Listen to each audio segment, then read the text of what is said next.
Sir, I'm going to have to ask you to step back. This is a private event, for family only.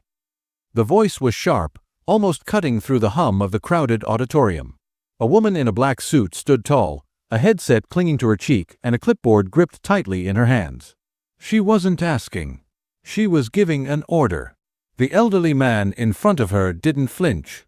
Though age had bent his back, something about him stood firm, like a tree that had weathered too many storms. One hand leaned on a cane. The other slipped a folded paper quietly into his coat pocket. "I am family," he said. His voice wasn't loud, but it was certain. "You're not on the approved list," she replied, without a trace of sympathy. "You'll need to leave this area. It's for immediate family members only." Around them, the atmosphere shifted. Conversations faded. Phones were lowered. All eyes turned to the frail old man in the worn military jacket standing near the stage. Some people whispered, "Who is he?" Others assumed he was lost or confused. No one moved. No one spoke up. But Harold Bennett hadn't come for attention. He came for his son. The same son who served 3 tours overseas. The same son who studied through night shifts and dusty internet connections from tents in distant lands. The same son who wrote weeks ago in a handwritten letter, "Dad, if you're strong enough to travel, I need you there. I don't care about the ceremony. I just want to see your face." And so, Harold came. 83 years old. 2 buses. 1 long layover. A walk that should have been impossible with knees like his. He even sold his old pickup, more rust than metal, just to afford the ticket. But none of that mattered now. The woman only saw a name missing from a list. "Sir," she said, louder now, "if you don't move, we'll have security escort you out." Harold paused, then nodded slowly, and turned to leave. The cane tapped softly on the polished floor. No one said a word.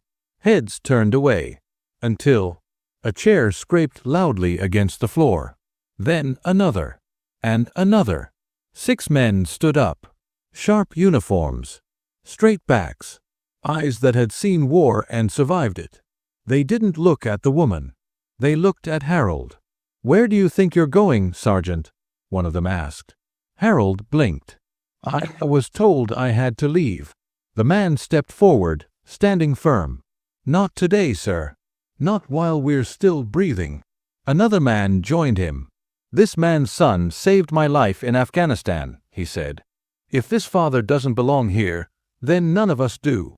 The room shifted again. The silence grew heavy with realization. People no longer saw an old man. They saw a veteran. A father. A man who bled for the flag stitched on his jacket. And raised a son who followed in his footsteps. Someone in the back whispered his name like it was sacred. "That's Master Sergeant Harold Bennett. 3 Purple Hearts. A Silver Star. Vietnam." The woman in black hesitated. Her mouth opened, then closed again. Her clipboard lowered. Her tone softened. One of the soldiers stepped forward. "Ma'am," he said calmly, "you can ask him to leave. But you'll have to remove all of us too." Stillness. Then a single clap. Slow. Hesitant. Then another. And another. Applause swept through the hall like a wave. Not just for the man, but for the story he carried in his silence. Harold's lip trembled. He wasn't used to this. When he came home from his war, no one clapped. There were no parades. Just silence, and sometimes worse. But today was different. A voice called out from the stage. "Dad." Jake Bennett. In cap and gown. Eyes shining with pride. He stepped down from the stage and walked straight toward his father. No hesitation. No shame. He hugged him tightly. "You made it," Jake whispered. "I told them I wouldn't walk that stage unless you were here. You earned this moment more than I did." Tears fell. Harold's, Jake's, and many others. The applause grew louder. Phones rose, not to judge, but to honor.